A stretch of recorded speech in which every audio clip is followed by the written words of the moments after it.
a todos y bienvenidos una vez más al Steering, en nuestro podcast sobre literatura fantástica, donde utilizamos siempre como hilo conductor la saga de La Rueda del Tiempo. Yo soy Carmen, ya me conoceréis de episodios anteriores y me acompañan adelante. Yo soy Alex, también me conoceréis de episodios anteriores. Y yo soy Raúl, pues también me conocéis del episodio anterior, porque todavía solamente hay uno. Os estoy lanzando aquí el farol, ¿eh? De momento. A ver, cuando empiecen a subirse más, pues ya habrá otro. Eso es, eso sí. Y nada, en nuestro primer episodio estuvimos haciendo una pequeña revisión sobre todo de la segunda temporada de la serie de La Rueda del Tiempo. Y en este segundo episodio queremos centrarnos un poco más en los libros. Y por si aún no os habéis animado a leer la saga, queremos daros 10 razones, nuestras 10 razones, para leer La Rueda del Tiempo. Si hay alguna que se os ocurra y que no hayamos comentado, tenéis debajo en la caja de comentarios donde podéis dejárnosla para que las leamos. Y, y nada, porque esto al final es algo muy, muy personal y particular de cada persona. Completamente de acuerdo. Así que, ¿quién empieza? Pues si queréis podemos empezar hablando del mundo. Vale. Esa sería nuestra primera gran razón. Sí. Al final yo creo que el mundo de la Rueda del Tiempo es algo muy, muy importante dentro de esa saga. Y es una gran razón y una de las principales razones por la que leerla. Porque es algo que creo que ya lo dijimos en el episodio anterior, o lo dije yo, no me acuerdo, que en parte lo que lo hace tan bonito, tan guay, es que Robert Jordan se inspiró en culturas y mitos reales del mundo real, ¿no? Y las fue metiendo en la propia, o sea, en el propio mundo suyo. Obviamente no de la misma forma, pero por ejemplo los ciclos de la mitología artúrica o filosofías orientales y cosas así son claramente muy reconocibles en el mundo. Uno de los aspectos que pasan un poco desapercibidos, sobre todo en la serie, como comentamos, y que los primeros libros, que yo solamente me he leído los 2 primeros libros por ahora, se ve bastante es el tema de los mitos artúricos. Hay un personaje, Arthur Hawking, que fundó un imperio, conquistó un montón de territorios a lo largo de su vida, y a poco que estés leyendo el libro, a poco que tengas conocimiento del ciclo artúrico, ¿no? Pues todas esas pequeñas referencias se van viendo. También es verdad, hablando del mundo, como decía Alex, que hay culturas bastante diferenciadas, aunque en el primer libro sí que te da una sensación más de una fantasía medieval más clásica, ya desde el segundo mismo, que es cuando se presentan a los Senchan, que es una civilización que viene del otro lado del mar, que precisamente tiene vínculos con una pequeña parte de los miembros de este imperio de Arthur Hawking. Pues esta civilización de por sí ya es muy extraña, muy distinta, muy exótica, con algunas costumbres, vestimentas que resultan súper ajenos a quien lo esté leyendo y que están muy guays. Precisamente el caso de los Shenchen es muy paradigmático porque se utiliza justo esa visión de lo que está lejos, lo ajeno, lo extraño. Y los Shenchen tienen mucha inspiración, por ejemplo, en China. Y precisamente ahí se extrapola un poco ese modelo de que ese eurocentrismo, de que lo conocido es lo europeo y estos extranjeros tan raros que hacen cosas muy extrañas, estéticamente, incluso en su estructura social, pueden recordar un poco a la China imperial. No es lo único. Y ahora que Raúl comentaba lo del el mito artúrico, los propios nombres de muchos de los protagonistas y muchas de las protagonistas están derivados de la mitología artúrica. Land es Lancelot, igual que Moraine es Morgana, igual que, en fin, Nynaeve, Niniana o Viviana, la dama del lago. Igual Mira, no había que caído en el de Gawain, Nynaeve. sí, Gawain, Gawain, Gala de Galahad. Vemos todo el tiempo esas pequeñas referencias que además son uno de los grandes atractivos. Conforme vas leyendo, irlas captando, ir diciendo, esto me suena. Claro. Sí. Y sumando a lo que tú has dicho, lo que acabas de decir, creo que eso es, bueno, luego hablaremos de eso también, es que hay muchas razones, pero eso suma el hecho de que haya migajas repartidas por el mundo, que digas, uy, esto me suena, esto tal, esto es una referencia a esto, es muy chulo, la verdad. Es Y enriquecedor. es enriquecedor. Y hablabais de la cultura china, muy bien hecho, porque es que es así, los Shanchan están inspirados en la cultura china y yo diría que quizás en la del Japón también, pero eso Yo, honestamente fíjate, no. creo que el paralelo más evidente con Japón sería Shienar. Sí, cierto. Pues fíjate que yo había pensado al revés, yo había pensado que quizás Shanchan era más un Japón imperial y Shi'enar más una China, No sé, pero... se ah, suele decir lo contrario, sobre todo ujú, porque Shienar funciona socialmente a partir de una especie de aristocracia bélica, mm, que sería un poco el cierto. equivalente a la casta samurái en el Japón feudal. Mm, Mm, tienes sí. razón. Pero bueno, sí que hay Ot- otros paralelos, como por ejemplo el tema de los Hayel, que ya sabemos todo el mundo que están muy mm, inspirados Es lo que iba a en, decir. en cosas que quizá no son tanto de nuestro mundo real, sino que, por ejemplo, sabemos que están muy inspirados en los Fremen de Dune, de Sí, Frank Herbert, y sabemos también que la estructuración en clanes de los Hayel recuerda a las tribus de Israel, en fin. sí, Hay por ahí un montón de cositas mucho. que Jordan las va soltando y tú como lector, si las captas, lo que mm. decías muy bien antes, Ale, te enriquece mucho la lectura. Mm. Sí, Un elemento que yo creo que también es bastante interesante de la Rueda del Tiempo, que tal vez la diferencia de otras sagas de fantasía épica, es que el mundo de la Rueda del Tiempo es un mundo que es post apocalíptico, ¿vale? cierto. Me explico.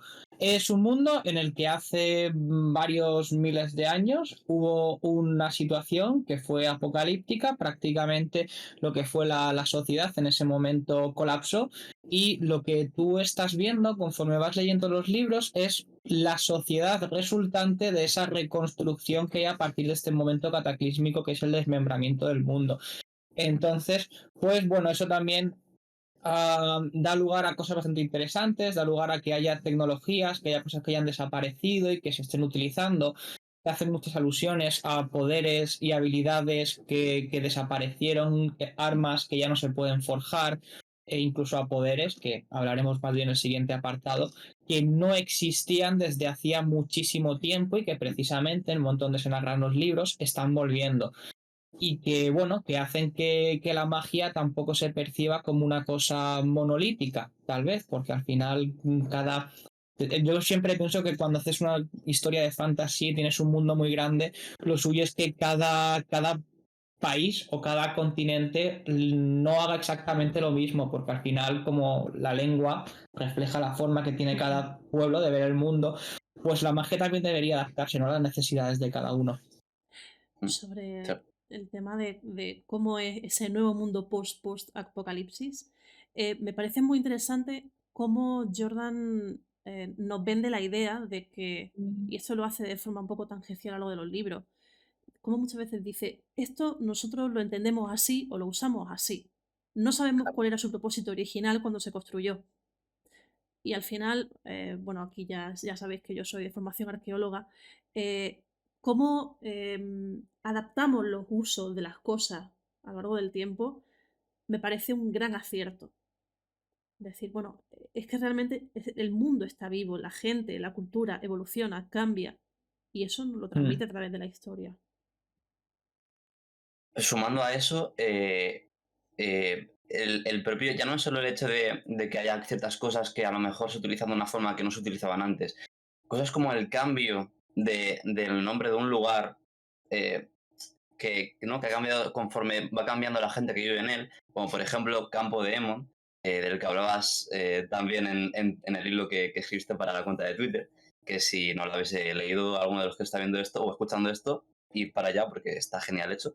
lo enlazamos, Eh, sí, es Pondremos aquí maravilloso. un enlace. lo enlazamos. Sí, pues es que estoy hilamos. Dejemos. Pues precisamente en ese hilo se comenta que Campo de Aemon antiguamente fue el campo donde murió el rey Aemon. Entonces, el campo de Aemon. Entonces, conforme la gente fue olvidando esa batalla y fue evolucionando y convirtiéndose de un reino tan glorioso como era Amaneceren a una comarca, una mera comarca tan rural y de granjeros, pues el nombre también cambió, ¿no? O ciertas cosas, pues eso, como las propias historias de los renegados, la religión, todo eso, ¿no? Las profecías, el ciclo de Carathon, creo que es algo que a mí por lo menos me parece súper original y me encanta la forma en la que lo escribió Jordan. Incluso ahora que ha abierto el melón de la etimología de los lugares, Mm, me parece muy guay como también a lo largo de la saga vamos viendo esos pequeños atisbos de cómo se llamaban los lugares antes. Normalmente en la saga se nos hace a través de los Ogier, que son esta raza que son súper longevas, y me parece muy bonito cuando, por ejemplo, Loyal empieza, no, la ciudad de Mafalda de Aranel, y tú, ¿qué? Sí, sí, en la actualidad lo llamáis Faldara. Claro. Entonces, Eso es genial, la verdad. ese tipo de cosas mm. son bastante interesantes y bastante bonitas. Concuerdo. Pasamos al siguiente punto. A nuestra Eh, segunda razón. sí, aunque antes de pasar también querría apuntar que el mundo como tal también va evolucionando y va cambiando a lo largo de los libros. Eso también creo que es una buena razón. El hecho de que hay cosas en el primer libro que cambian radicalmente al sexto y vuelven a cambiar al libro 14. O sea, facciones que crecen, Mm, reinos que cambian, protagonistas que a lo mejor pues sí. tienen un poquito más de responsabilidad. De Creo que hecho, eso también... Dime. no iba a decir que de hecho incluso a la gente que hay veces que se atasca en alguno de los libros de la Rueda del Tiempo, que una de las razones por las que comentan que siguen, que persisten y que continúan leyendo muchas veces es por esa solidez y por lo bien construido que está ese mundo y por cómo siempre merece la pena volver a él, incluso cuando los eventos que a lo mejor están transcurriendo en ese momento no te parecen tan interesantes. Claro. Ujú. Que llega un punto en la saga en la que es que el mundo cobra ya tiene vida, ¿no? Pero cobra una importancia tan grande y ya te digo, es como que, en mi opinión, el mundo moldea a los protagonistas o los personajes y los propios personajes van moldeando el propio mundo, ¿no? Entonces, si bien, por ejemplo, hay sagas un poquito más que son más personales en las que el mundo es simplemente una escena donde el propio personaje pues, puede dar ese monólogo interno de cómo durante su vida ha sufrido o ha vivido ciertas experiencias, en el mundo, o sea, en la Rueda del Tiempo, perdón, el mundo es un personaje más y es algo que tiene mucha importancia. Y a mí eso en una saga me encanta. Así que esa también Coincido. en mi razón. ¿Vale? Bueno, pues el segundo punto del que queríamos hablar era del sistema de magia que tiene la Rueda del Tiempo, que se basa en el concepto de, bueno, del entramado, que es y la fuente que es el poder único, ¿vale? Que es una magia que funciona de forma más o menos diferenciada para hombres y para mujeres. Hay dos mitades, lo cual lleva una vez más a estas similitudes con las mitologías orientales, todo este concepto del yin y el yang, ¿vale? Y los hombres y mujeres acceden a mitades diferentes de esta fuente de poder. Una particularidad también es que en el presente de la rueda del tiempo, la fuente de poder que podríamos llamar masculina está contaminada, está corrompida por el oscuro, que sería el villano, el gran mal al que se enfrentan en los libros, Sí. y eso hace que los hombres que acceden a este poder y que practican magia estén condenados más tarde o más temprano a caer en la locura y acabar pues provocando, dejando un rastro de destrucción a su paso. Aquí además vemos como la magia está tejida, nunca mejor dicho, en la propia realidad, en el propio mundo. Mm. O sea, se habla mucho durante los libros de lo que es el entramado, que es ese gran tapiz que conforma la realidad y del que, entre comillas, se puede decir que se extrae ese poder único. Me parece muy interesante además las metáforas que utiliza Robert Jordan a la hora de hablar de las personas que son capaces de encauzar, es decir, de crear magia, que siempre se dice, no recuerdo qué personaje se le enseñaba a una de las novicias, pero le dice algo así como que el poder único no se puede gastar, porque realmente las personas que encauzan, el poder único funcionaría como un río y tú como encauzador o encauzadora no extraes agua del río, simplemente utiliza la fuerza de ese río para mover una rueda. Me parece una Mm, metáfora súper bonita y muy acertada de cómo concebía Robert Jordan el uso del poder único. mm, Tú extraes, digamos, el poder único del mundo, eres capaz de tejerlo y hacer cosas con él, pero no lo consumes, no lo agotas. Tú te mm. puedes agotar de cansancio y te puedes consumir tú mismo o tú misma por excederte en lo que eres capaz de hacer, pero el poder único es algo que está ahí. mm. Efectivamente, es algo que no se gasta, ¿no? Es la propia energía del mundo, ¿no? La propia vida, por así decirlo, ¿no? Es algo inherente del entramado. Y Sí. además, también me gusta que, bueno, en este libro, ¿no? Este poder único se teje, ¿no? Como ya habéis dicho. Entonces, los hechizos de esta saga serían tejidos. Entonces, cada persona que encauza tiene una forma de tejer, un patrón. Y de hecho, se sabe que se puede, distintas personas encauzan de manera distinta y se puede hasta saber quién ha tejido un tejido Mm. eh, por la manera en la que lo ha tejido. Y De aparte, hecho, creo recordar un poco en esa línea que comentan en el libro en algún momento que tú puedes saber quién ha instruido a una persona a utilizar el poder único precisamente por los patrones con los que accede a esta fuente de poder.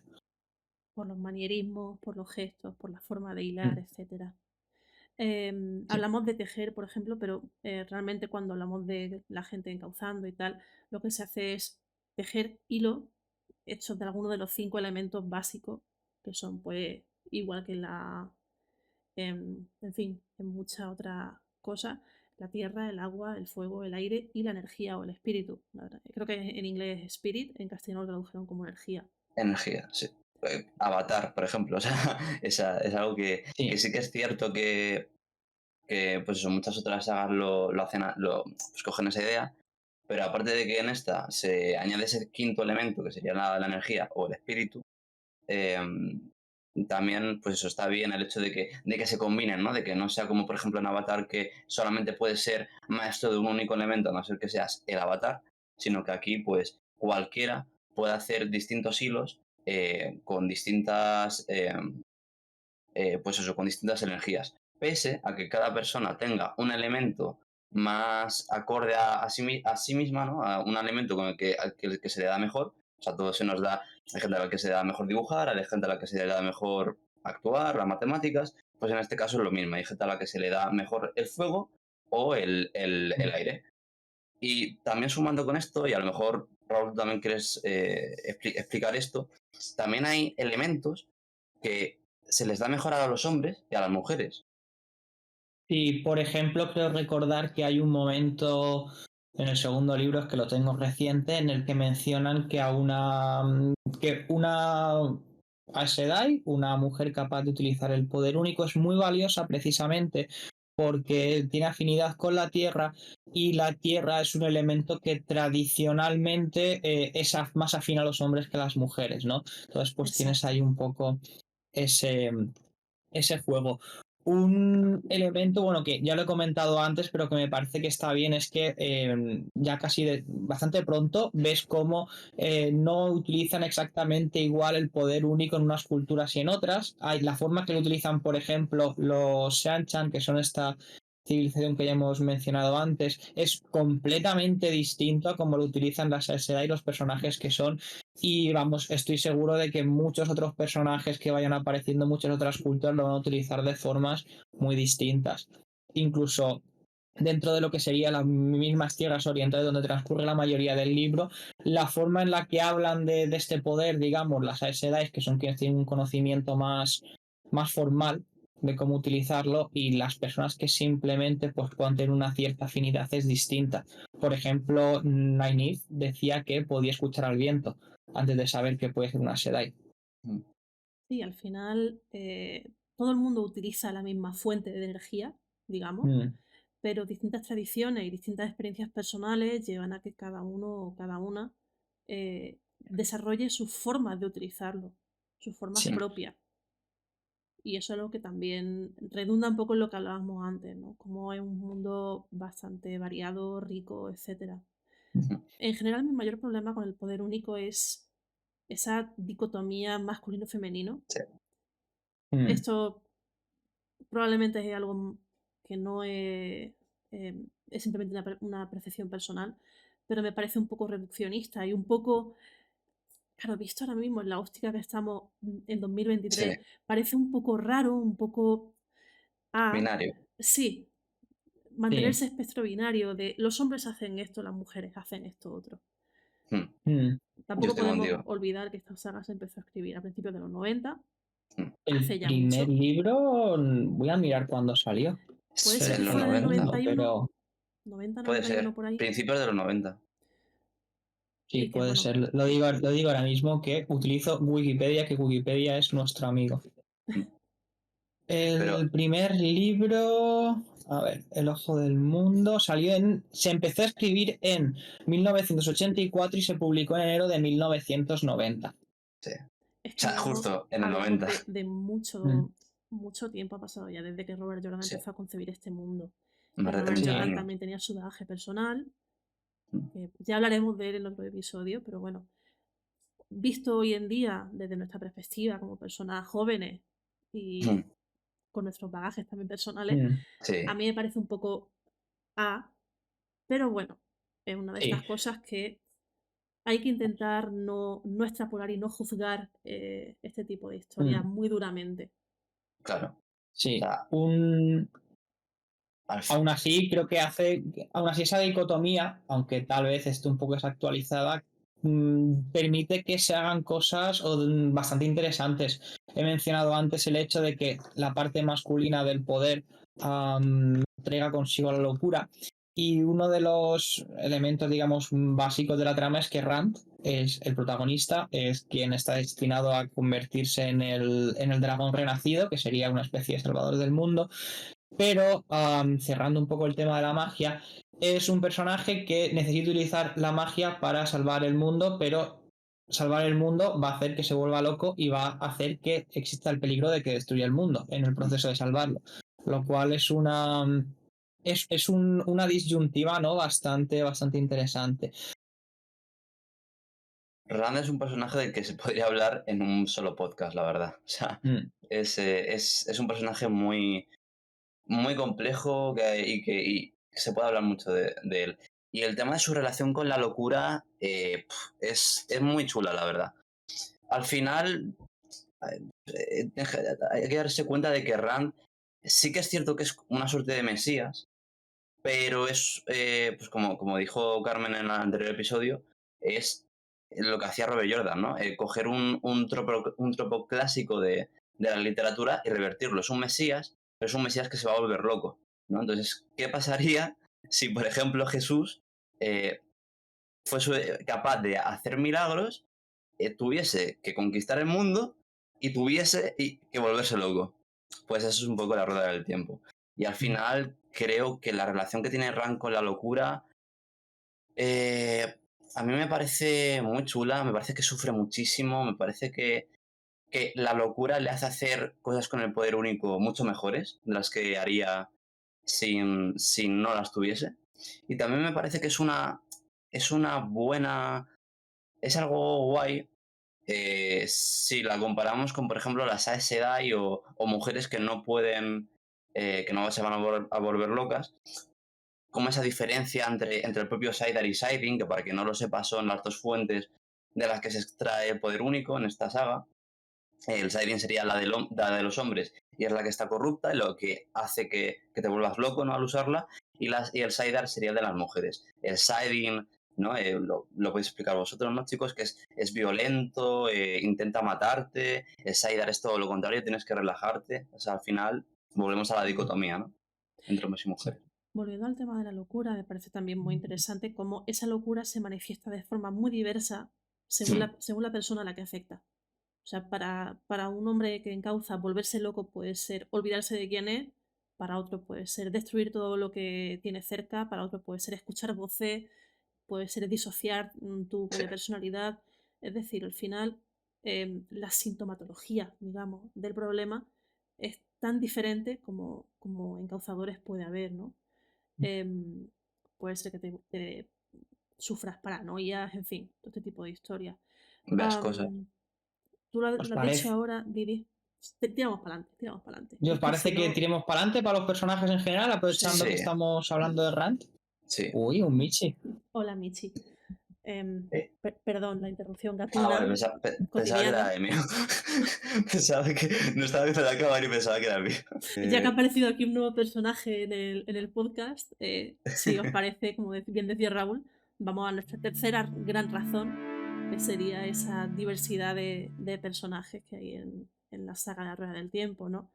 Vale. Más o menos estábamos hablando antes y lo comentamos también en el primer episodio, que a pesar de que tenemos un gran protagonista, ¿no? Que este dragón renacido, que está destinado a salvar el mundo, bla, bla, bla, esta historia no es la historia de una sola persona, es una historia donde hay un protagonismo bastante coral y bastante dividido, porque al final la última batalla, ese gran enfrentamiento contra las fuerzas del oscuro, no la puede ganar una única persona. Y eso es algo que se queda bastante claro desde el principio de la saga. Y, en fin. Sí. De hecho, en los dos primeros libros diría sí que el protagonismo recae más en el personaje de Rand, y sí que es verdad que eso pues tiene su parte positiva porque te permite ver ya, ¿no?, cómo se va sembrando todo este conflicto que me imagino que va a arrastrar todos los libros, esa relación de miedo, de inseguridad que tiene respecto al poder único, también, ¿no?, que está constantemente preguntándose, ay señor, ¿me habré vuelto loco ya? ¿Me habré vuelto loco ya? que está bien. Y luego sí que es verdad que conforme avanza la historia que se van ampliando más los puntos de vista. En la gran cacería ya se abren más los puntos de vista, y es de agradecer. Y por lo que he estado cotillando del tercero, ya prácticamente en el tercero es una narración casi plenamente coral y que te da mucho más peso al resto de personajes. Y yo diría que a partir de, quizá no en el cuarto, que también mejora un poco, pero a partir del quinto es una novela río. O sea, es una narración completamente coral. No está basado en, o sea, a lo mejor el protagonista del tercer libro a lo mejor podría ser más, por ejemplo, Perrin que Rand, o en el segundo serían a lo mejor las chicas junto con Rand. Pero ya a partir de eso, sobre todo el quinto, quizá el cuarto también, todo el mundo tiene sus propias escenas. Incluso personajes que antes podrían haber aparentado seres secundarios empiezan a tener más importancia, ¿no?, en la propia trama. Gracias a ellos conoces más el mundo, otras zonas por las que no se habían visto. Y al final, pues eso, creo que desde el principio se nos muestra, pues eso, a los 6 o a los 5 de Campo de Emond, ¿no? Pero según avanza la trama, vemos que la Rueda del Tiempo es mucho más que los 5 de Campo de Emond. Totalmente. Y además me parece muy interesante como al principio, fíjate, incluso lo decimos, ¿no? Los 5 de Campo de Emond. Sí. Pero es que desde el momento en que salen de Campo de Emond, una vez acaba el Ojo del Mundo, las historias de los 5 empiezan a ramificarse, cada una por un lado. Empiezan, como bien habéis dicho, a aparecer nuevos actores, nuevas historias, nuevas tramas. Y ya dejan de ser ellos 5. No son no son la comunidad del anillo, que son, digamos, algo, incluso aunque en el Señor de los Anillos pues se separen y tal, pero bueno, seguimos considerándolo un grupo. Aquí ya dejamos de tener esa sensación de cohesión entre el grupo. Son personas distintas que una vez salen de su hogar empiezan a elaborar sus propias historias y a tener sus propios devenires. Es muy interesante cómo se nota, por ejemplo, ya casi, yo hablo de los dos primeros porque son los que he leído, por ejemplo, Rand, cómo coge muchos elementos de esta cultura y esta forma de ser que tienen los personajes de Siena, ¿no? De esta cultura, digamos, a lo mejor un poco más rígida, más guerrera, con este concepto, digamos, tan claro del honor, cómo va. Al final cada personaje, digamos, que va conociendo a distintas personas, va moldeándose en función a aquellas cosas pues que le parezcan mejores o más interesantes. Que al final son 14 libros y bueno, son 14 libros, muchos viajes, muchas personas que van a conocer, y yo creo que aunque una saga larga como es esta, porque 14 libros más uno son muchos libros, pero una vez centras, yo creo que una ventaja que tiene esta saga larga es que prácticamente al final estás creciendo junto a estos personajes, en el sentido de que aunque un libro te pueda gustar un poquito más, te pueda gustar un poco menos, al final estás estableciendo un lazo con esos personajes y vas a estar disfrutando y sufriendo, seguramente más sufriendo que disfrutando, Sí. pues de sus triunfos y sus fracasos y sus cosas. Y Y sobre todo Rand, perdón. no, di. No, que sobre todo Rand es el que más sufre de toda la rueda, el pobre. No vamos a hacer una competición de quién sufrió más, Jesucristo o Randall Thor. Este no es este vídeo, ¿vale? Cierto. Pero me la apunto. Pero nos lo apuntamos como idea. O sea, Sí que es verdad que tú lo has dicho muy bien, Raúl. A lo largo de 14 libros pueden pasar muchísimas cosas, pasan muchas cosas. Y es algo que como lectores, la gente que ya no hemos leído la saga entera, a veces pecamos de esto. Cuando pensamos en un personaje, en Rand, en Perrin, en Matt, en Ewin, pensamos en ese personaje al final de la saga, una vez ha vivido todo lo que tenía que vivir. mm, Y pensar en esos personajes, tal y como eran cuando salieron de Campo de Emon, o tal y como son cuando acaba la Gran Cacería, o cuando acaba el ascenso de la sombra, no es tan sencillo, porque al final eh, tenemos esa imagen en la cabeza, ¿no? Porque es mm, que, Es como cuando, no sé si os habrá pasado a veces, que tú digamos que tienes una visión de cómo eran tus amigos cuando tenían 16 años o cuando tenían 14 años y de repente ves una imagen y dices, madre mía, pero qué horror. No me sí, claro, recordaba así porque al final muchas veces como que sí que los recuerdos se van a entremezclar pues la imagen que tienes ahora con la imagen que tenías antes porque los recuerdos tampoco son muy precisos muchas veces. mm, es un poco eso. Y además es que joder, estos libros también nos cuentan un rito de paso, una sí. historia del paso de la adolescencia a la edad adulta. No en edad, porque Mm, realmente sí, empiezan estando un poco entre los 18, 19, si no me equivoco más, si no sí. me equivoco más o menos. Pero sí Alguno que menos, pero sí. Ewin, que es algo más joven, y Nynaeve, que es Sí. algo más mayor, pero Sí. andan por ahí.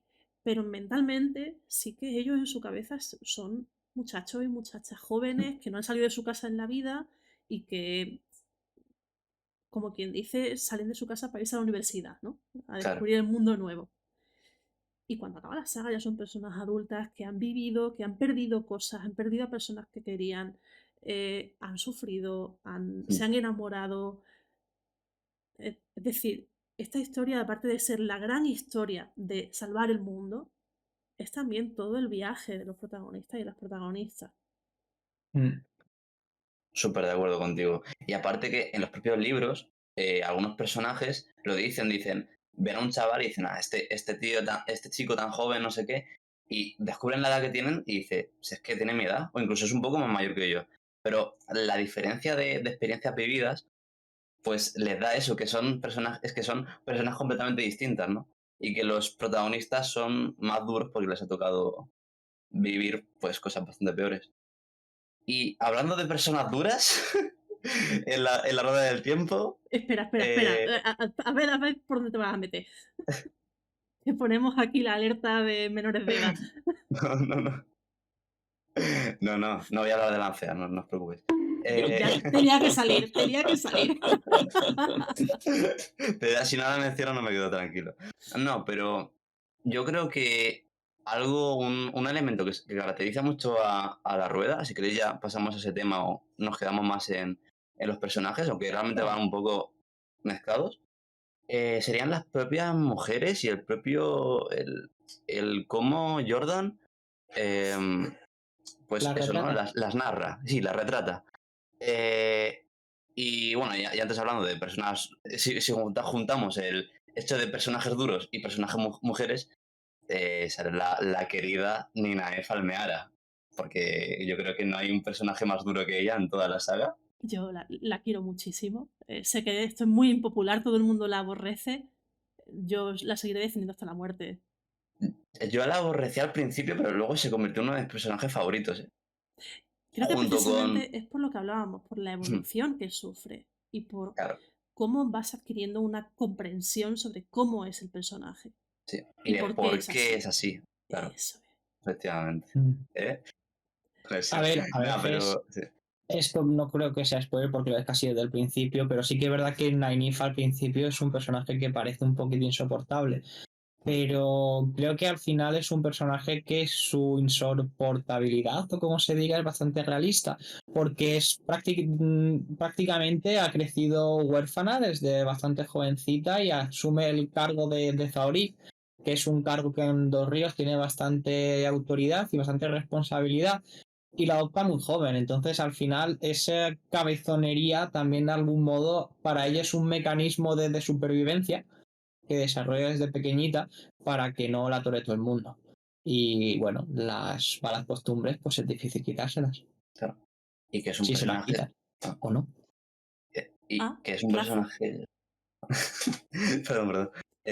No, sí, pero es un personaje que ha estado además cuidando al resto de niños, ¿no? De chavales de Campo Demon desde que eran, pues eso, criajos, ¿sabes? De que eran toddlers. Entonces es normal que se sienta, pues en cierta medida, como con derecho a mandarles o a decirles, no, no, vete por aquí y tal. Oye, no hagas esto, tal. Porque yo creo que en cierta medida, bueno, al fin y al cabo era la Theory de Campo Demon, ¿no? Que eso pues es un título, ¿no? Bastante importante pues, en Campo Demon, en el pueblo. Y al final pues eso, es una figura de autoridad.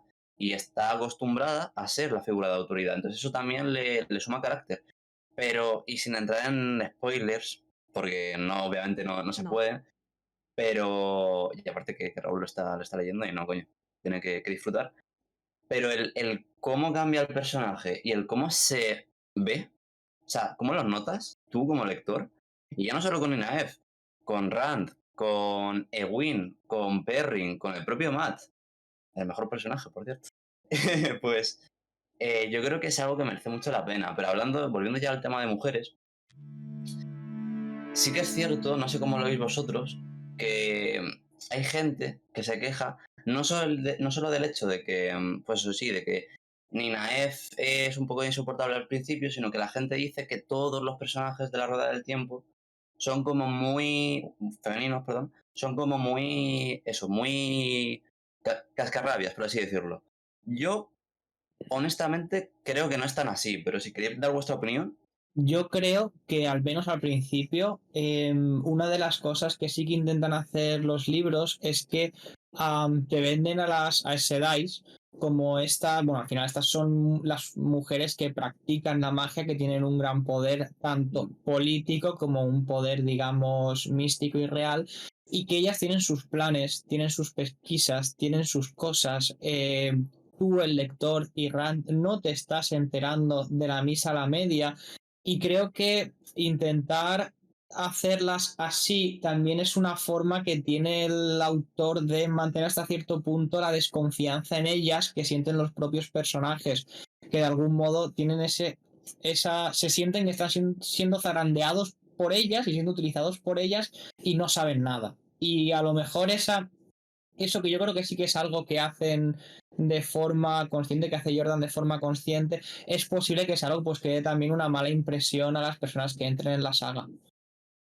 Yo no sé qué decir, la verdad, al respecto de esto, porque sí que es cierto que hay personajes femeninos con carácter fuerte, sí que es cierto que al final pues no deja de ser un poquito reduccionista el decir, bueno, es que todas las mujeres importantes a lo largo de los libros, todas tienen un carácter fuerte, todas son bastante mandonas, etcétera, pero ¿hasta qué punto es así o realmente las estamos juzgando por su género?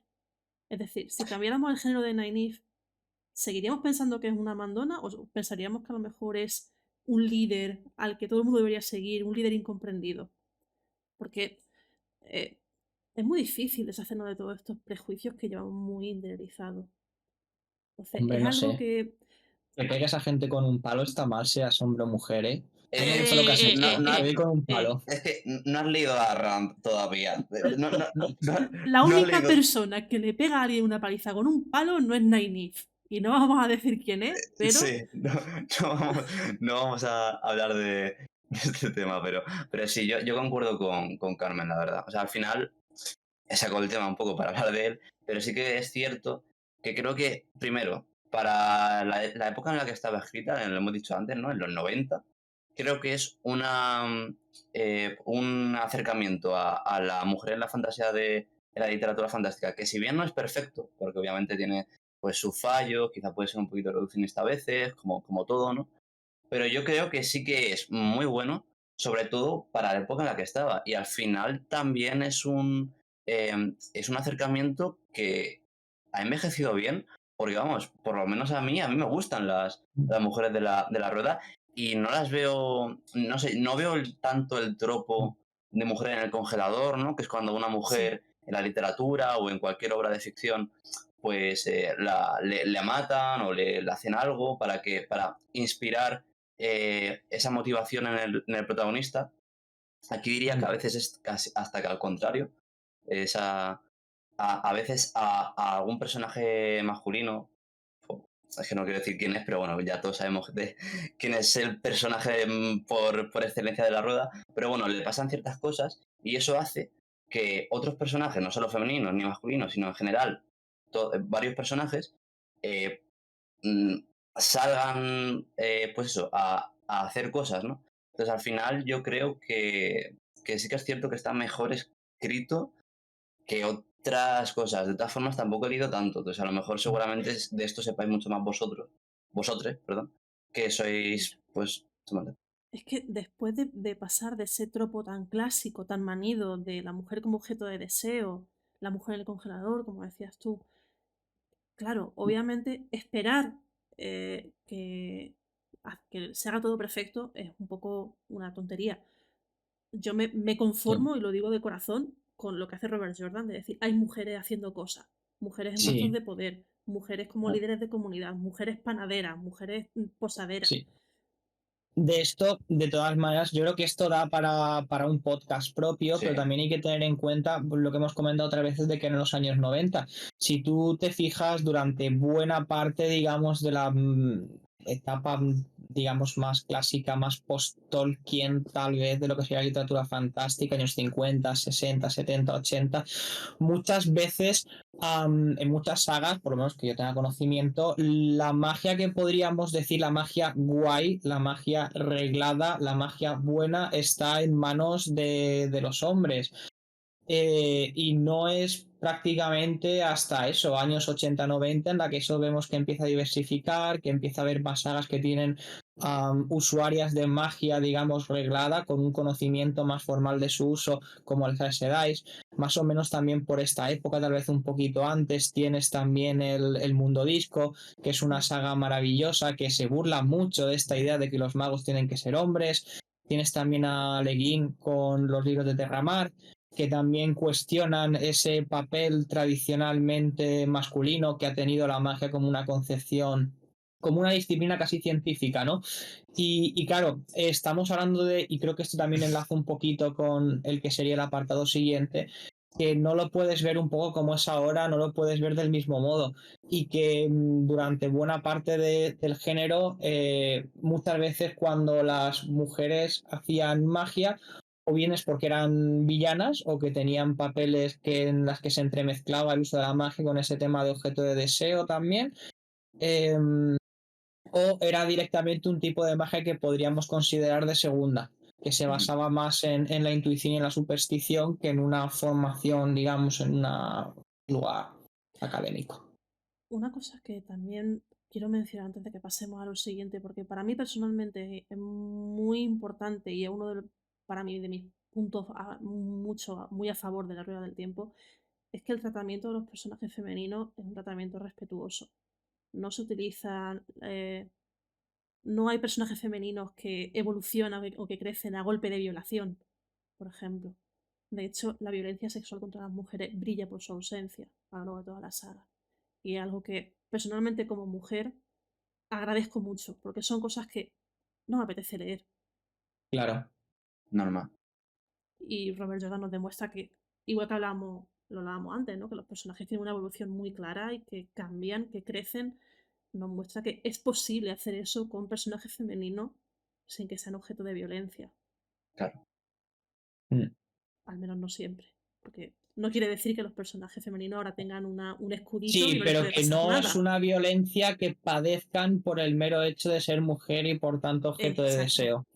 Claro, que no hay una fijación hacia la mujer para que se lleve la violencia, ¿no? O sea, al final todos los personajes de la rueda, desde Ran hasta Perrin, hasta Nynaeve, hasta Egwene o Elaine, tienen pues eso, sus momentos malos, pero también tienen momentos buenos si saben evolucionar y tener momentazos. Entonces, al final es lo que tú dices, Carmen, que se puede escribir una buena evolución de un personaje sin cebarte con él y mucho menos sin escribir violencia sexual, que eso a mí honestamente me parece de mal gusto.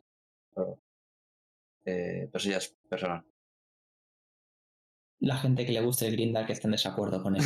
Yo he leído mucho Grimdark y cuando Sí, estoy yo en el también. mood Y me hay parece estupendo. categorías, hay niveles y niveles, sí. Pero claro, cuando lees algo de Grimdark donde todo el mundo pilla por igual y todo el mundo es miserable por igual, Claro. dices, Sí. ok, hasta aquí, bueno. Pero cuando ves que sistemáticamente, no, hay un personaje femenino, ya sabemos que va a ser violada, va a sufrir un embarazo Sí. traumático, ya es como, oye, güey, ya. Sí. Para. Sí. Para, Pero por en fin, favor. como decía Vale. Raúl, esto da para otro tema de otro Sí. episodio, que lo habrá. Sí. Pero bueno. Vale, pues pasamos al número 5 entonces, en el que queríamos comentar que la Rueda del Tiempo, ya lo he introducido un poquito antes, sirve como puente entre la fantasía épica que podríamos considerar más tradicional, que no inventó ni de lejos Tolkien, pero que de algún modo sí que en el imaginario colectivo sí que ha sido un poco una de las grandes influencias de esto. Y la fantasía épica que podríamos considerar más moderna, más contemporánea, que en muchos aspectos se basa en cuestionar precisamente todos esos tropos que entre los años 50, 60, 70 eran prácticamente que se daban por hecho, vamos. Entonces, un aspecto que han hablado y que he mencionado varias veces sería la influencia de Tolkien, y creo que es una influencia que se nota sobre todo y mucho, tal vez demasiado en los primeros libros, Sí. y conforme avanza la saga se va, de algún modo se va distanciando. Yo recuerdo, leyendo El Ojo del Mundo, que había momentos en los que prácticamente tenía que levantar la cabeza y decir que estoy leyendo, porque tenía una sensación de déjà vu muy grande, con escenas que prácticamente parecían un tributo o un calco al Señor de los Anillos. Yo, esto igual es un poco opinión polémica. El Ojo del Mundo, dicho mal y pronto, es un Alternative Universe del Señor de los Anillos. O sea, Pues, cambia los nombres de los protagonistas, cambias un poco la trama y grosso modo el Señor de los Anillos. También es cierto que Jordan no se escondía. O sea, él dijo, esto es mi homenaje a Tolkien y lo voy a hacer con, voy a decir Como una cosa muy quiera. fea, con mi huevo moreno y ya está. Pero sí. bueno, en muchos aspectos, pues ya incluso conforme avanzan los libros, se va separando poco a poco de esta idea. También va incorporando elementos nuevos, como por ejemplo el que hemos comentado antes, de que las mujeres sean capaces de hacer magia y que sean precisamente las principales hechiceras en este mundo, sean ellas. Y creo que también es importante el hecho de que incorpora prácticamente desde un primer momento muchísimos elementos de mitologías de otros países, mitologías de Asia, mitologías de distintas partes del mundo, ya no solamente a la hora de construir el mundo, sino que la incluye, digamos, en la base, podríamos decir, en la base del libro, la base filosófica del libro, en los conceptos más clave y más elementales que tiene la saga. Y creo que eso también la enriquece bastante y es un elemento diferenciador.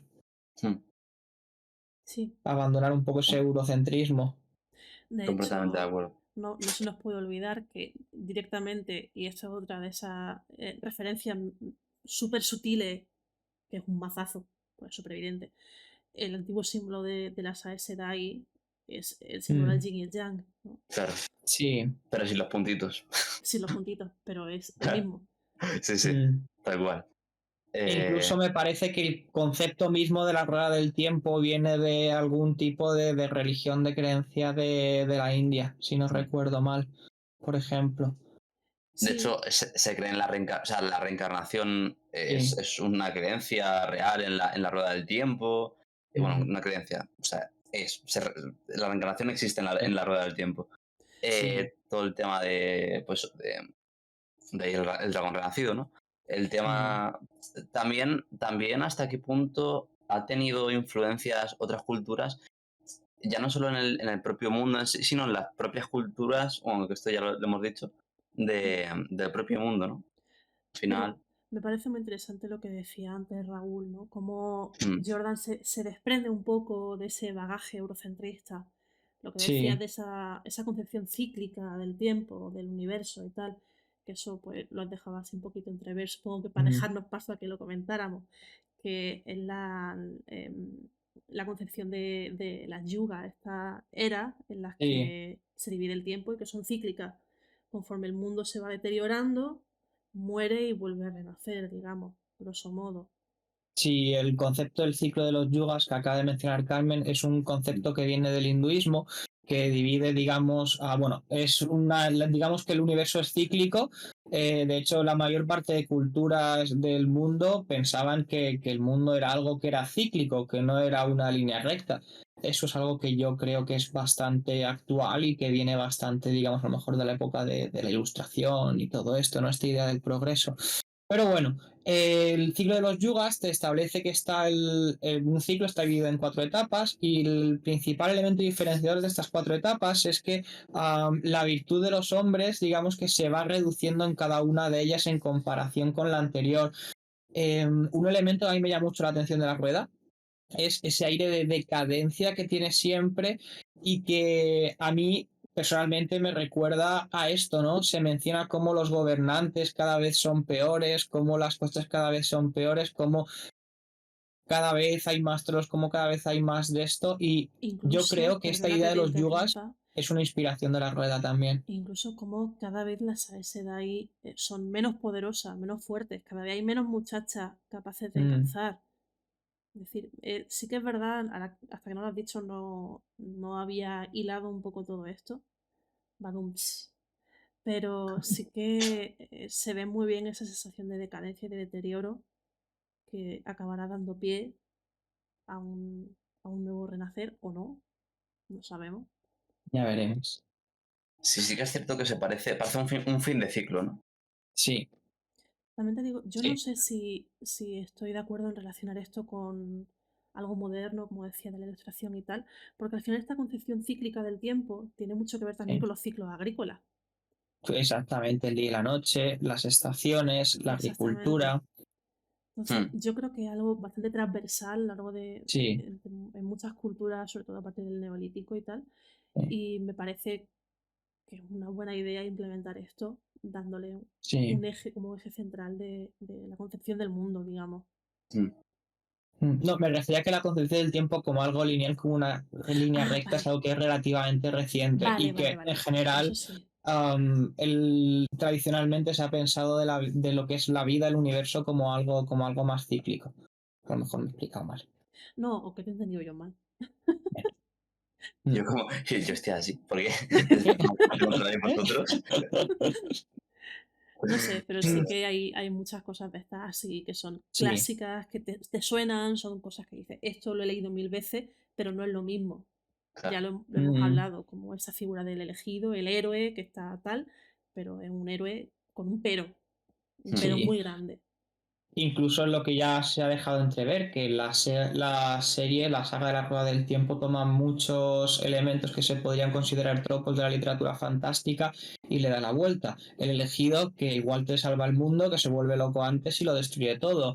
El hecho de que tengamos a las hechiceras también que sean mujeres, porque los hombres pues se vuelven locos. También es muy interesante, sin ahondar mucho en estos personajes, que si bien hay un gran villano que sería el Oscuro y tiene unas huestes que son indudablemente malas y que van muy a piñón, que serían los Trollocs y los Fados, también se introducen grises con el tema de los Renegados, que es una facción de personajes que en su día pues que fueron humanos y que juraron lealtad al Oscuro, pero cada uno es un individuo, cada uno tiene sus propias motivaciones para hacerlo. Algunas motivaciones puede que no hayan sido tan malas y cada uno pues dentro de esa lealtad que tiene que guardar porque al final hizo un pacto con él, ves cómo intenta avanzar su propia agenda, intenta hacer sus cosas. Eso es. Me gusta Mm, además como la figura de los renegados nos retrotrae mucho a los 9 reyes humanos del Señor de los Anillos, ¿no? Los Sí, Nazgûl, sí, gente que firmó un pacto con el mal, pero mientras que en el Señor de los Anillos eran básicamente entidades supeditadas a Sauron, sí, aquí no, aquí son gente con su propia personalidad, sus propias agendas, como bien dice, y sus propios intereses. Entonces, sí, volvemos otra vez a lo mismo, es clásico, pero pero con toques, con sí. el hecho de que los renegados sean personas, o sea, además, eh, suma mucho al hecho de que sí, están en el bando de la sombra, pero eso no significa que estén en el mismo bando. Entonces, muchas veces a lo mejor un renegado va a conspirar contra otro renegado porque eso puede hacer que suban la escala de poder, ¿no? Eso a lo mejor, pues, eh, el mal solía trabajar más, pues eso, como una piña, como un equipo, pero aquí no, aquí es simplemente, pues eso. eh, Mm, si puedo hacer que mi plan vaya, perdón, vaya bien, perfecto. Si puedo hacer que vaya bien mm, y que el tuyo no, eso ya, increíble. Y luego además, hablabais del tema de los Trollocs y los Fados. Realmente hay muchas más cosas, como el propio tema de los hombres grises, el hecho de que los de los amigos siniestros también, eh, personas normales, que puede ser cualquiera, que han elegido jurar lealtad al oscuro, ¿no? Y que, pues a lo mejor es tu vecino, a lo mejor es tu mejor amigo incluso. O sea, cualquiera puede estar al servicio de la sombra. Y creo que mm. eso también suma bastante a esta narrativa de que el mal se está filtrando, ¿no? A través del entramado pues, hacia el mundo y que está volviendo a resurgir de nuevo. y Creo sobre que eso todo está... que la maldad no es evidente. Los amigos siniestros no llevan un cartel en la frente que pone soy un amigo siniestro. Claro. Y que a veces incluso los amigos siniestros han llegado a un pacto con el oscuro por razones que podríamos considerar nobles, Ujú. que no implica el hecho de que hayan realizado este pacto que sean malos, simplemente pueden haberlo hecho en un momento de desesperación. Hmm. Que al final el oscuro se aprovecha de eso, ¿no? El padre de las mentiras Mm, y demás. Al final se aprovecha de, pues eso, de gente que puede estar desesperada, gente que no, que a lo mejor simplemente es egoísta y que quiere, pues eso, ganar poder a costa de lo que sea. mm, Otra cosa Pero, también, dime. dime. No, que el tema de los enemigos siniestros, sobre todo a lo largo de la saga y cuando descubres algunos amigos siniestros en concreto, todo el tema de los grises, quizá al principio no tanto, o bueno, con algún personaje igual sí, pero sobre todo al final yo creo que el tema de los grises en este aspecto se nota bastante, sobre todo con algunos personajes en concreto, es increíble. Y luego también jugar con el tema de no solo averiguar quién puede ser un amigo siniestro, sino averiguar quién puede ser un renegado. Porque los renegados han salido, ¿no? al mundo y pueden tomar, pues o pueden estar detrás de ciertos reinos o detrás de ciertas cosas, de ciertas conspiraciones. Entonces eso también suma a ese suspense, ¿no? mm. De quién puede ser malo. Sí, Y perdón, ¿qué ibas a decir? Carmen, que te he un, cortado antes, pero... un poco el resumen, yo iba a decir eso, que tenemos un mal absoluto, lo cual es un tropo bastante clásico, pero sí que es verdad que la inmensa mayoría de los personajes se mueven en grises, lo cual es apreciable, se aprecia. Y otra de las cosas que nos muestra muy bien cómo Robert Jordan y la Rueda del Tiempo son una saga de transición, digamos, es que, y se ve muy bien porque son 14 libros, hay tiempo físico desde que Robert Jordan empieza a escribir la saga hasta que es terminada por otro autor, de ver cómo evoluciona todo el género de la fantasía. Hmm, Y también es muy evidente la influencia que tuvo Robert Jordan en autores posteriores o en autores contemporáneos. Yo creo que quizá el ejemplo más evidente, más clásico que siempre se nos viene a la mente es el caso de Brandon Sanderson. Cuando Robert Jordan fallece, su mujer y editora, Harriet McDougall, y el propio Robert Jordan, decidieron que fuera Brandon Sanderson quien continuara con la saga y la terminara. Y no es casualidad, porque Brandon Sanderson, su forma de escribir estaba muy influida por la de Robert Jordan y se ha seguido viendo en sus obras posteriores una vez terminó la saga. Los fans de Brandon Sanderson hablan muy a menudo de la Sanderlancha, ¿no? Esta narrativa de los libros de Brandon Sanderson en la que no pasa nada durante el primer 80% del libro y toda la acción, toda la chicha se concentra en las últimas 200 páginas. Bueno, pues Robert Jordan ya lo había hecho antes. Y muy bien, además. Pero como de lo que más te acuerdas al acabar el libro, de esas últimas 200 páginas, Sí. Exacto. Sí, pero yo creo que realmente, aunque se hable mucho de esto de broma, yo creo que realmente la forma que tenía Robert Jordan es que no es que no pase nada como tal, sino que te va llevando poco a poco, ¿no? Como que va siendo como una bola de nieve hasta el final, y ahí todo se condensa y todo explota en un clímax, ¿no? Que es como decía Carmen muy bien, lo que hace Brandon Sanderson. Eh, pero am- sí, al final también me parece bonito el tema de que esto quizá no es tanto una razón, o sí puede ser una razón para leerla, el hecho de que, primero, esté terminada y segundo, que la terminase una persona a la que el propio Robert Jordan inspiró, ¿no? Al final, dentro de la rueda del tiempo está el tema del Taberen, que para quien no lo haya leído es básicamente una persona en la que se teja alrededor de ella el entramado, ¿no? Es por así decirlo, una persona que mueve el destino y el destino también lo mueve a ella. Entonces, básicamente a lo largo de esta saga se ve como ciertas personas eh, motivan a otras a hacer ciertos cambios en el mundo y esos cambios las acaban llegando a ellas, ¿no? Al primer factor. Y me parece muy bonito el hecho de que Robert Jordan empezase la rueda del tiempo y cuando necesitaba que alguien la acabase, es como si el propio entramado le hubiese enviado a alguien para hacerlo, a una persona a la que el propio Robert Jordan influyó. Y no sé, también es Qué algo que bonito. es relativamente extraño, porque hay sagas que están sin terminar, mundos que están sin terminar. Un ejemplo, aunque luego su hijo continuó la labor recopilando, difundiendo y tal, la Tierra Media, el mundo del Señor de los Anillos, no está terminado como tal.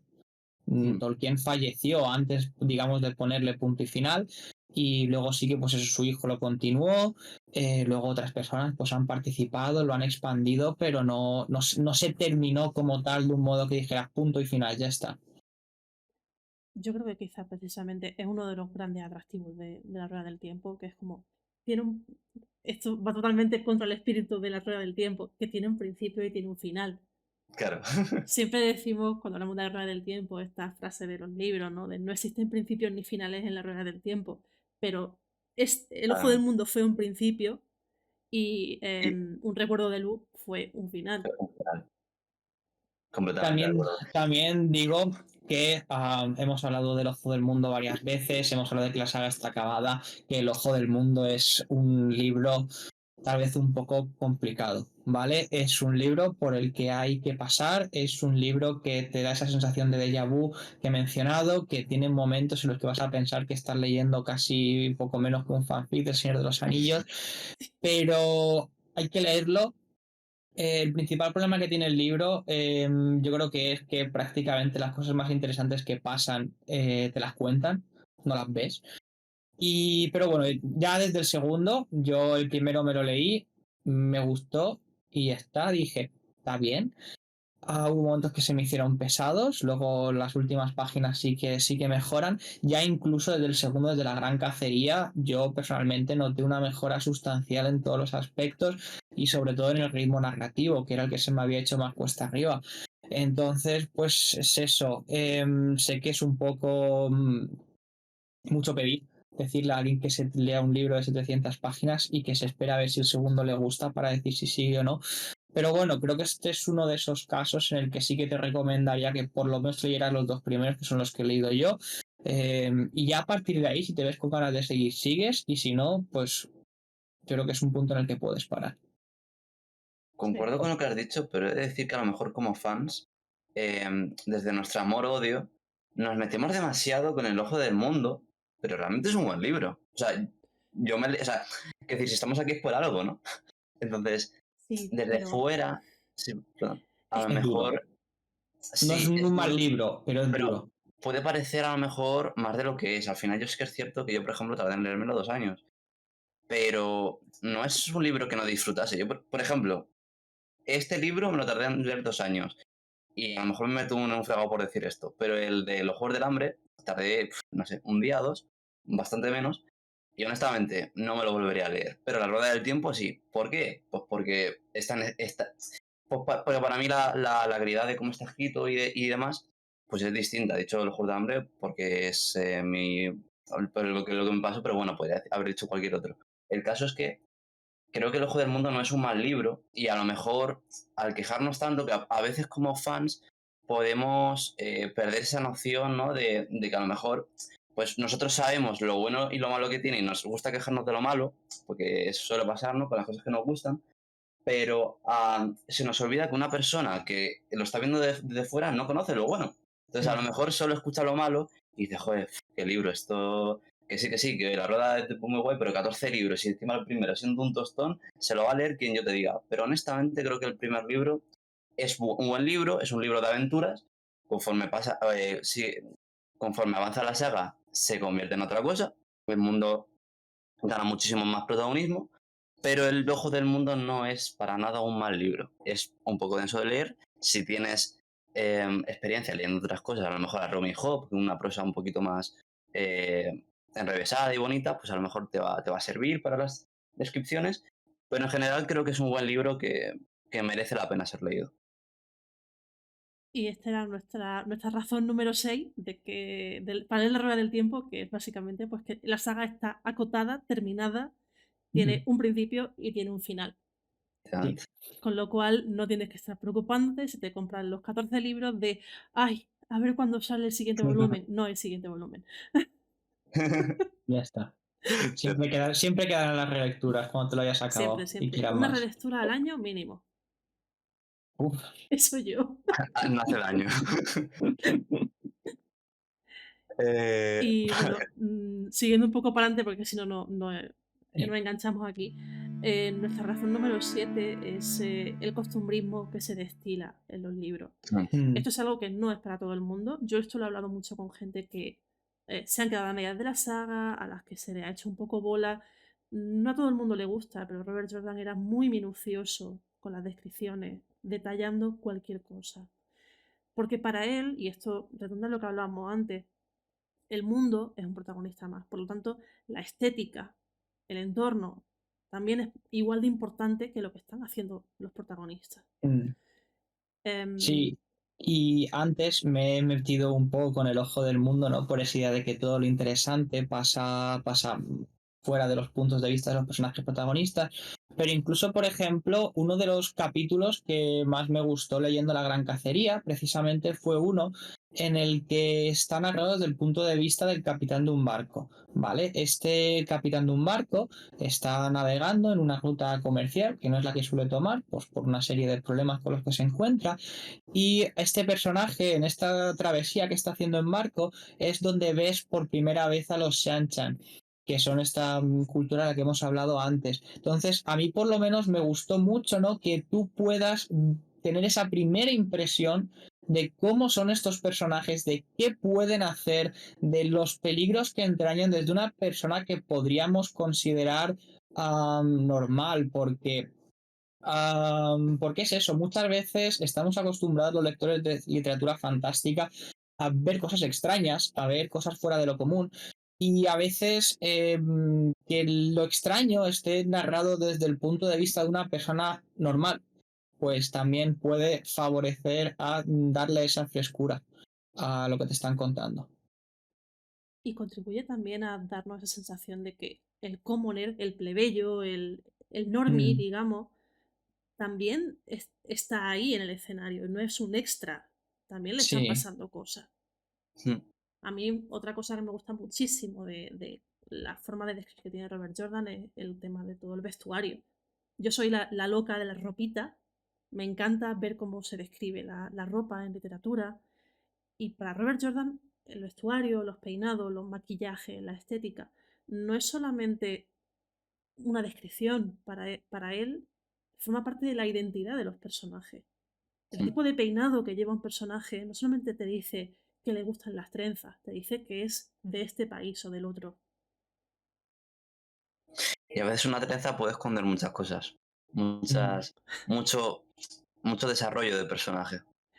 sí. Eso Sí, quiero saber. Y yo creo que aunque a veces pueda resultar, normalmente cuando se habla de la ambientación, cuando se habla del trabajo de world building, que se dice en inglés, se habla de estas grandes cosas, ¿no? De la política, de las grandes leyendas, de las grandes historias. Pero yo creo que también es muy importante y que enriquece mucho una historia fijarte en todos esos pequeños detalles, ¿no? De la ambientación que al final forman el día a día.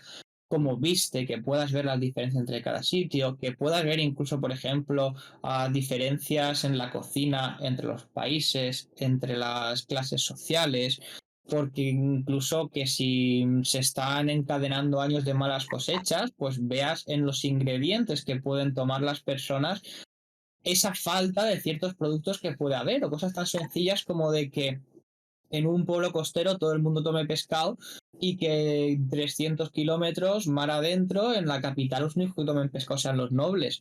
Es que eso también es crear mundo. Crear mundo no es simplemente crear el mundo a gran escala, también se construye a través de las pequeñas cosas. y eso justamente son cosas que se ven mucho en la rueda del tiempo.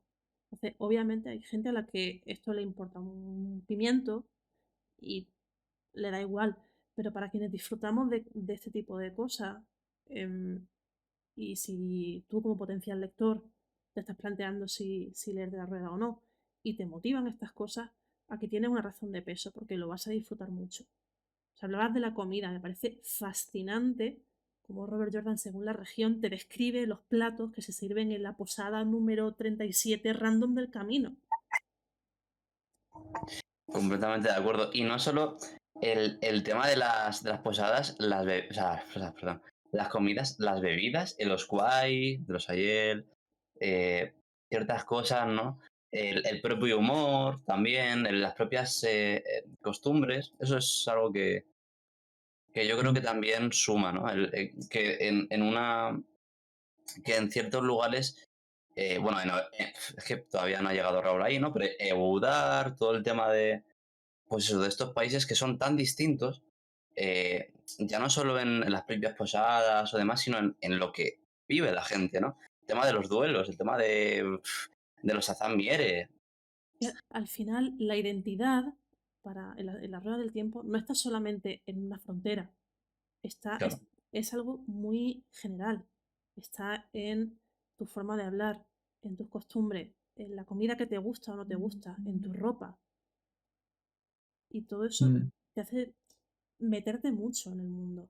Ahora que has sacado el tema del whisky, de los Aiel, Ale, a mí me fascinó cuando, bueno, los Aiel son esta cultura que vive en el desierto y que, pues bueno, tienen una relación bastante tensa con las tierras occidentales y que, bueno, son sociedades guerreras, divididas en clanes, con una estructura social muy concreta y tienen la particularidad de que las cosas que cultivan se parecen sospechosamente a cultivos tradicionales americanos que no llegan a Europa hasta la edad moderna. Entonces, Claro, cultivan maíz, cultivan tomate, cultivan el alcohol que beben, es alcohol de cereales, que es claro. whisky básicamente, todo este tipo de historias. Y te lo estás leyendo y dices, madre mía, hasta este punto este señor con Ha este hilado, gran ¿no? cerebro dijo, esta gente tan rara, voy a hacer que su comida también sea muy ajena a la Ah, de las tierras occidentales. mm. claro. A mí Una eso me parece moraleja interesante. muy importante de la rueda del tiempo es que no te puedes fiar de un posadero flaco. Cierto, ¿Cierto? cierto. Eso ya lo sufren en el primer libro. Pero es Pero a otra de mí, esas cosas que dices, pero ¿qué más da si un posadero está más grueso o más flaco? Oye, pues tiene su importancia. claro, en la rueda del tiempo la tiene. No, pero es curioso, ¿no? Yo creo que también es un poco un chiste, ¿no? Sobre cómo los posaderos siempre se los describe como, pues eso, como alguien, pues, no sé si es por el tema de eso, de que al final es una posada, es un sitio donde se come y demás, que siempre en la rueda por lo menos, y no sé si en otras sagas, se les describe como gente, pues eso, grande, y justo el único flaco que se encuentran resulta ser un cabrón. Yo solamente voy a decir que también tenemos el modelo, no en la rueda, de Posadero juzgando en La bendición de Vivian, que es el libro ¿Cierto? que recientemente ha escrito nuestro compañero Raúl, y que Con... tremendo juzgando, no tengo por aquí el este para enseñarlo, pero tremendo juzgando, Te amo. Lo tengo yo. No tengo al juzgando. No, no tenemos No ninguno, tengo, pues. no, madre ¡No! mía. Pero, y ya que estábamos hablando de la comida, he de decir que, según parece, describes muy bien la comida de la posada, ¿no? Sí. En los libros. Y eso también es de agradecer, sobre todo a la hora de la comida. Ahora la comida no la agradeces, lo odias. Bueno, si estás comiendo, ¿no? Bueno, vamos a centrarnos. Esto es Vamos a culpa seguir. mía que tenía que meter la pullita del juzgando de Luz, porque es que Pero tremendo está bien. juzgando. Pues eso, nuestra razón número 7 es el costumbrismo, las descripciones Sí. minuciosas y estas pequeñas historias que se entrelazan con los grandes personajes. Nuestra razón número 8 es que toda la saga está plagada de easter eggs, de ejemplos de foreshadowing. El foreshadowing, si no sabéis lo que es este recurso de sugerir o dejar entrever al lector cosas que van a estar relacionadas con acontecimientos importantes en el futuro. De modo Dejar que pequeños indicios. eso es, te dan pequeñas pistitas, pequeñas pistas de cara a que luego cuando 5 libros después suceda algo diga, un momento, esto me suena. O en la propia relectura. Sí, Un momento, esto ya estaba aquí y no me he dado cuenta. Pues que a mí me ha pasado. no vamos a hacer Entonces, mucho énfasis sobre aspectos concretos de esto por evidentes motivos, porque no queremos hacer spoilers. claro, Pero hay bastante ejemplo a lo largo de toda la saga y como bien dice Ale, son cosas que animan mucho a hacer una relectura. La Rueda del Tiempo es una saga que merece la pena releerla. mucho. Porque en una segunda lectura ves muchas cosas que se te pasaron por alto en la primera. Sí. Y Y en la ya para seguir. tercera, ya ni te cuento. Y en para la seguir. sexta, madre mía. Y en la quinta, en el último quinto. No, ¿Qué voy a decir yo? pero al final es eso, es un poco el eterno girar, ¿no? Para hacer el juego de palabras de, al fin y al cabo, esto es la rueda del tiempo. Pero sí, es un poco, es curioso, ¿no? Que una saga que como tú has dicho, Carmen, sí que es cierto que tiene un inicio y un final, ¿no? El ojo del mundo y un recuerdo de luz, pero realmente tiene un final, porque yo veo que es algo muy común con la rueda del tiempo releerla varias veces. Al final los fans de la saga es algo que hacen mucho y no creo que sea algo tan propio, tan común en otras sagas. Y es curioso que en esta, que precisamente trata sobre eso, de que el eterno girar del tiempo, curioso que se ocurra. Yo creo que en buena parte es por eso que decimos, porque hay un montón de cositas a lo largo de los libros que te animan como lector a proceder a releer. Y que es una saga muy bien escrita. Pasamos al 9, a la penúltima razón. Es una razón de la que ya hemos hablado, que es sobre los villanos. Es algo de lo que ya hemos hablado en el punto número 5, si no recuerdo mal, en el que en el que sirve la rueda de puente entre la fantasía moderna y podemos decir la fantasía épica más tradicional. ¿Qué es eso? Que los villanos, pues tenemos a un gran señor oscuro, digamos, que es el que está detrás de todo, pero que la mayoría de los villanos con los que vas a pasar más tiempo, contra los que más se van a enfrentar, que serían estos renegados, se suelen mover bastantes en grises. E incluso yo diría que llega a un punto en el que intimida mucho más la posibilidad de que algún personaje conocido, incluso algún personaje al que puedas haber cogido cariño, sea un amigo siniestro, que los Trollocs y los Fados. Que al principio sí, dan miedo, pero luego al final pues un poco carne de cañón. Claro. Es justo eso. Y he de decir que hay ciertos enemigos que todavía al principio del libro no se ven, pero luego hay más ejemplos de la sombra que acabamos conociendo y eso también creo que es un motivo, ¿no? Para releerlo, ¿no? El distinto bestiario, por decirlo de alguna forma, ¿no? Las distintas criaturas de la sombra que vemos y enemigos que los villanos pueden no ser perfectamente gente de la sombra, ¿no? Como habéis dicho, pueden ser humanos y eso da a veces Mm, más miedo. Pero luego también es curioso ver cómo ciertos personajes se enfrentan a ciertos villanos en concreto y que muchas veces, pues es curioso ver, ¿no? La forma que tienen de salir del paso ellos y que no otros, ¿no? Bueno, Esa relación. incluso tienes facciones que están convencidas de que están sirviendo a la luz, de que están Ujú, sirviendo al bien y, en fin, la verdad es que no querrías cruzarte a uno de ellos en un callejón ni oscuro ni perfectamente iluminado. efectivamente. Como, como muchas veces los villanos no solo son el propio Team Oscuro, ¿no? Por así decirlo, Mm, los propios agentes de la sombra o el bando de la oscuridad, sino gente que quiere hacer lo correcto y que realmente o bien finge hacer lo correcto por beneficios propios o están tan perdidos en su fanatismo por la luz o por lo que sea, o por el odio simplemente, mm, que al final acaban haciendo actos lo horribles e contrario, incluso ayudando a la sombra. de forma indirecta. Sí. Incluso si nos quedamos en lo que el mal puro, el mal como concepto, no existe una correlación directa entre el oscuro, ¿no? Ese gran señor maligno, Mm. y el mal. Quiero decir, tenemos ejemplos de cosas netamente malignas que no tienen que ver con el oscuro. Y las vemos desde el Sí, primer libro. Shadar Lobo, Por ejemplo, el por Mashadar en ejemplo. Shadar Logoth o el Machin Shin en Los Atajos. claro. Claro, Son cosas incluso que hablábamos, bueno, de la decadencia esa que se siente en la saga, que al final a veces lo más peligroso no son aquellas personas que están sirviendo al oscuro, sino simplemente aquellas personas que van a poner problemas debido a su propio egoísmo o su ansia de poder. Mm. es decir, que el mal cobra muchas formas y ni siempre es tan malo, ni siempre es Ni malo del siempre mismo está modo. vinculado. Y a veces hasta es posible que se cuele por brechas de la moral o de ciertas cosas en los propios personajes de las novelas.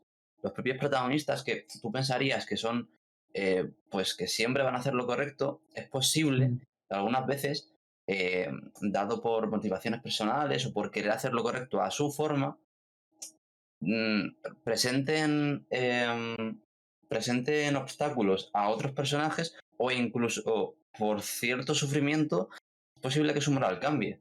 Y no voy a hacer más hincapié en eso, pero yo creo que también entra dentro del tema de desarrollo de personajes y de esto también, ¿no? De cómo el mal a lo mejor no es solo, no es lo que vemos claramente como malo.